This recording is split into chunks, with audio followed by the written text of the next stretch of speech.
Good morning दोस्तों। तो आज हम इस वीडियो में जानेंगे कि ब्रेन में कौन कौन सी बीमारियां होती है। इससे पहले ठीक हम लोगों ने ब्रेन चैप्टर पढ़ लिया था। ब्रेन में किस कितने पार्ट होते हैं सब बता दिया था आप लोगों को। तो अगर आप लोगों ने वीडियो को नहीं देखा होगा तो जाके पहले ब्रेन चैप्टर को पढ़ लीजिए, फिर ब्रेन की बीमारियां पढ़ते हैं। तो इसमें क्या होता है, ब्रेन में कई प्रकार की बीमारियां होती है। तो ब्रेन में एक होता है सीजोफ्रेमिया। तो जो सीजोफ्रेमिया है बहुत ही खतरनाक बीमारी होती है। आज के समय में लगभग 90% लोग सिजोफ्रेनिया से संक्रमित है, लेकिन उनको पता नहीं होता है। और एक मेनिंजाइटिस होगा। तो मेनिंजाइटिस जो रोग है उसको हम ब्रेन चैप्टर में बताए थे। क्योंकि मेनिंजाइटिस में क्या होता है कि मेनिंजाइटिस में जो ब्रेन होता है, यानी ये ब्रेन है, ये ब्रेन है, ठीक। तो ब्रेन के ठीक ऊपर जो ये हड्डी होता है, ब्रेन के ऊपर हड्डी होता है, इस हड्डी को क्रेनियम कहते हैं। लेकिन इस हड्डिया के नीचे ठीक है झिल्ली होता है, मेनिंजी झिल्ली जिसको कहते हैं। इसी झिल्ली जैसे जो झिल्ली है मेनिंजी झिल्ली, तो अगर किसी के सर पे चोट लगे तो हड्डी पे पहले लगेगा।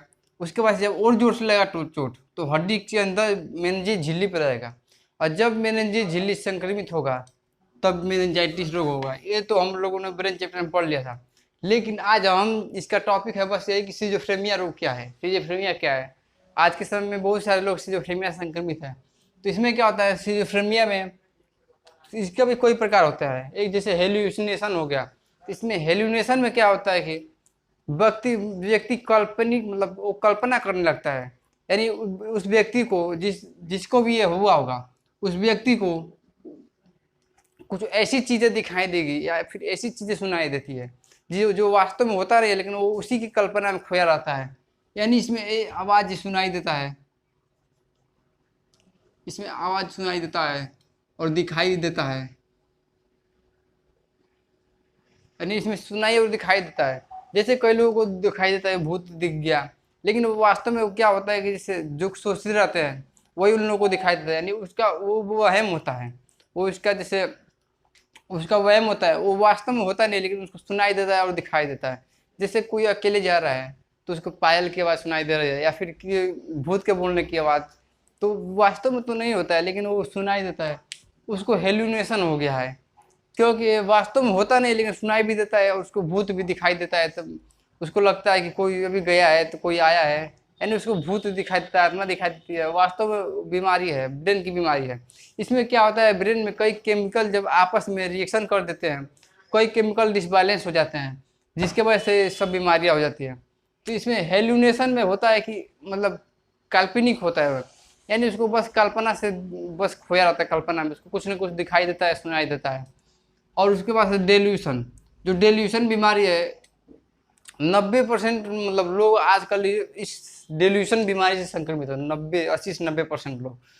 क्योंकि इसमें क्या होता है कि डेल्यूशन जब बीमारी होता है तो इसमें शक की बीमारी रहती है। यानी किसी भी इसमें भी 3 प्रकार की होता है, इसमें भी 3 प्रकार का बीमारी होता है। यानी एक में क्या होता है कि जब अगर कोई 2 व्यक्ति बात कर रहे हैं और आप गए उसके सामने, तो अगर वो दोनों व्यक्ति आपको देख कर चुप हो गए तो आपको लगेगा कि वो हमारे मतलब आपके बारे में बात कर रहे हैं। यानी आपको शक होगा कि वो दोनों दोस्त आपके बारे में ही बात कर रहे हैं, आपके बारे में कुछ बुराई कर रहे हैं। यानी इसमें शक की बीमारी होती है।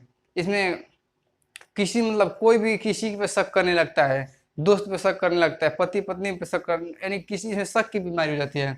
डेल्यूशन बीमारी में शक की हो जाती है। और अगर वो धीरे धीरे शक इतना बढ़ जाता है, धीरे धीरे इतना बढ़ जाता है कि वो भारी मतलब रूप ले लेता है।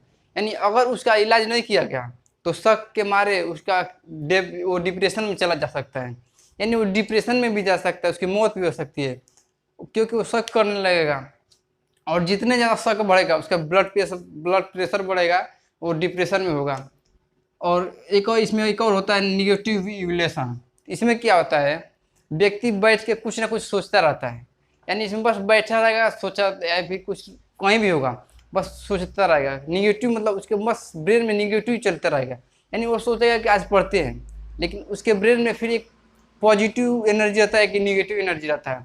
तो पॉजिटिव एनर्जी जो होता है वो बोलेगा कि आज पढ़ते हैं, लेकिन जो नेगेटिव एनर्जी होता है वो हमेशा टोकेगा, वो कहेगा कि नहीं आज नहीं पढ़ेंगे, 1 घंटे के बाद पढ़ेंगे या फिर कल पढ़ेंगे। तो उसी नेगेटिव एनर्जी को ख़त्म करना है। यानी इसमें जो निगेटिव इल्यूशन है, हमेशा निगेटिव बातें सोचने, हमेशा नेगेटिव बातें सोचेगा। जैसे और वो बाइक चला रहा है तो सोचेगा कि और लड़ गए, एक्सीडेंट हो गया, या फिर किसी के बुराई सोचेगा, किसी को मारने के लिए सोचेगा, यानी उसके मन में सिर्फ निगेटिव रिलेशन आएगा। वो भी एक प्रकार का बीमारी है, हमेशा वो निगेटिव बातें सोचता रहेगा। इसी में एक और बीमारी आता है डेल्यूशन में भी, कि जैसे कोई उससे संक्रमित रहता है तो इसमें क्या होता है कि इसमें व्यक्ति अकेले रहना पसंद करता है, और क्या होता है कि अकेले रहता है और अकेले अकेले कुछ बड़बड़ाता रहता है, बातें करता है, खुद से सोचता रहता है, अकेले बड़बड़ाता रहेगा, बातें करेगा। अगर आप किसी ने देख लिया उसको अकेले बड़बड़ाते हुए तो हंसते मुस्कुराते हुए चला जाएगा। ये भी एक प्रकार का डेल्यूशन बीमारी है। इसमें व्यक्ति अकेले अकेले बातें करेगा बस, और ये निगेटिव वाले में कि बस निगेटिव उसको एनर्जी निगेटिव सोचेगा। इसमें सबसे अच्छा तरीका ये है कि अगर आप पढ़ने बैठे, अगर आपको जो पॉजिटिव एनर्जी है वो बोला पढ़ें, लेकिन निगेटिव का थोड़ी देर बाद पढ़ते हैं, 5 मिनट बाद पढ़ते हैं, या फिर 10 मिनट बाद पढ़ते हैं, तो आपको क्या करना है, सिर्फ पॉजिटिव सुनना है। यानी बस, और पढ़ने के लिए बोला तो तुरंत उठ के किताब खोल लीजिए। और निगेटिव अगर बोले कि नहीं अभी नहीं पढ़ते हैं, कुछ देर के बाद पढ़ते हैं, तो उसको नहीं सुनना है, क्योंकि पॉजिटिव जो निगेटिव है ये धीरे धीरे एक भारी रूप ले लेगा और हमेशा वो मन में बढ़ जाएगा, आपके ब्रेन बढ़ जाएगा, और आपका जो सेरेब्रम है धीरे धीरे सब कमजोर हो जाएगा, सेरेब्रम कमजोर हो जाएगा। जब सेरेब्रम कमजोर होगा, आप कुछ भी पढ़ेंगे आपको याद नहीं रहेगा, देर तक याद नहीं रहेगा, जल्दी भूल जाएंगे। इसीलिए क्या होता है, निगेटिव इल्यूशन को दूर करना है और हमेशा पॉजिटिव थिंकिंग यानी पॉजिटिव सोचना है। जब पॉजिटिव सोचेंगे तो निगेटिव आसपास में, यानी जैसे वो कहते हैं ना कि वो खाली दिमाग शैतान का घर होता है, तो इसमें आपको ब्रेन को हमेशा खाली मतलब खाली नहीं रखना है, हमेशा बिजी रखना है, कुछ ना कुछ करते रहना है, या फिर कुछ ना कुछ पॉजिटिव थिंकिंग करते रहना है। जिससे क्या होगा कि जब पॉजिटिव थिंकिंग करेंगे तो निगेटिव रिलेशन हमारे पास मतलब हमारे ब्रेन में आएगा नहीं। यानी किसी के बारे में भी निगेटिव नहीं सोचेंगे, कुछ निगेटिव करने के लिए नहीं सोचेंगे, तो निगेटिव हमारे ब्रेन में आएगा नहीं। जब ब्रेन में नहीं आएगा तो पॉजिटिव जो एनर्जी है वो काम करेगा अच्छे से। इसलिए हमेशा मतलब कि पॉजिटिव सोचना है, पॉजिटिव थिंक करना है, कुछ पॉजिटिव करना है। तो आई होप कि सिजोफ्रेनिया को हम लोगों ने बता दिया। सिजोफ्रेनिया हेलुसिनेशन में क्या होता है कि व्यक्ति को जो वास्तव में नहीं रहता है, यानी उसको भ्रम हो जाता है, भ्रम में जीता है वो व्यक्ति। इसको कुछ ना कुछ सुनाई देगा, कुछ ना कुछ दिखाई देगा, लेकिन वो वास्तव में होगा नहीं, बस वैसे सुनाई देगा और दिखाई देगा। उस व्यक्ति को क्या करना चाहिए, अगर जिसको भी डेल्यूमिनेशन हो गया यानी सिजोफ्रेनिया हो गया, उसको अगर थोड़ा भी लक्षण नजर आता है कि हमको सिजोफ्रेनिया हो गया, तुरंत जाके ब्रेन के जो ब्रेन फिजिशियन होते हैं उनसे जाके बताइए कि हमको सिजोफ्रेनिया हो गया है। तो इसमें भी सिजोफ्रेनिया में कौन सा प्रकार है, हेल्यूशन है, डेल्यूशन है, निगेटिव रिलेशन है, यानी सिजोफ्रेनिया में भी कौन सा प्रकार का हुआ है। अगर आप लोगों ने इतना बता दिया तो डॉक्टर आसानी से आपको दवाई दे देगा, और कुछ दिन खाएंगे तो सही हो जाएगा। फिर इसमें बस यही सिजोफ्रेनिया में बस यही 3 प्रकार के, इसमें भी कई प्रकार के होते हैं, जैसे अकेली बातें करना, निगेटिव रिलेशन सोचना, डेल्यूशन यानी शक की बीमारी होता है, किसी न किसी पर शक करते रहेगा। आई होप कि आप लोगों को इतना समझ में आ गया होगा। मेनिंजाइटिस को हम लोगों ने बता दिया, ये मेनिंजिस झिल्ली अगर संक्रमित हो जाती है तो मेनिंजाइटिस रोग हो जाता है। और इसमें एक और आता है ब्रेन हेमरेज। इसमें क्या होता है, ब्रेन हेमरेज में हमारी ब्रेन में सबसे पतली जो जैसे नर्वस सिस्टम है ब्रेन में, तो उसमें क्या होता है, पतली पतली कोशिकाएं होती हैं।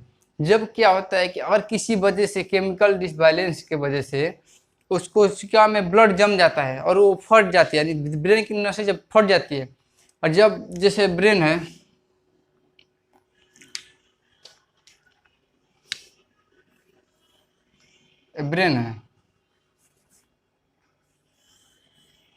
ठीक, तो ब्रेन में क्या होता है, जैसे पतली पतली जो नस होती है उसको भी बोलते हैं कोशिका। तो इसमें क्या होता है, अगर ब्रेन के नस में अगर किसी नस में फट जाए और उसमें ब्लीडिंग होने लगे, जब ब्लीडिंग होगा तो क्या होगा, उसके ब्रेन में बहुत तेज़ी से दर्द होगा या फिर चक्कर आएगा। तो उस स्थिति में आपको तुरंत जानना चाहिए ब्रेन फिजिशियन पर। और इसमें क्या होता है, एक्सरे की मदद से देखते हैं कि ब्लीडिंग हुआ है जो किस एरिया में हुआ है, इधर हुआ है किस एरिया में हुआ है।